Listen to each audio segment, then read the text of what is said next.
Круглый стол в Центре татарской культуры собрал представителей разных сфер. Разброс гостей и выступающих был широк. Учителя и их воспитанники, ученые, общественные деятели, журналисты, парламентарии. Главная цель – подвести итоги совместной работы и определиться с дальнейшим направлением.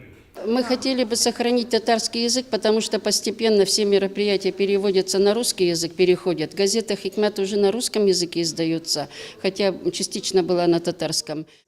Показывая пример, организатор круглого стола, доктор филологических наук Ханиса Алишина свое выступление построила на татарском языке. Почему в регионе не отмечаются юбилейные даты Габдуллы Тукая и Мусы Джалиля? Кто из тюменских писателей достоин знаменитой литературной премии Габдуллы Тукая? Организаторы предложили участникам сформировать общий документ с вопросами и предложениями для правительства Тюменской области. Несмотря на то, что много мы говорим по поводу истории Сибирского ханства и так далее, вот этого направления, нужно сказать, но эпицентр, опять же, где находилось Сибирское ханство, а это территория, опять же, рядом с Искером, на территории близ Тобольска настоящего, оно, в принципе, в археологическом плане малоисследовано.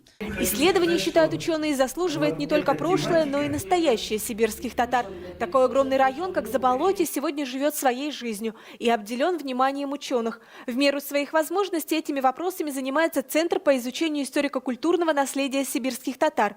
Но пока без регулярного финансирования. При поддержке Института истории имени Марджани Академии наук Татарстана выпущен сигнальный экземпляр монографии «История и культура татар Западной Сибири».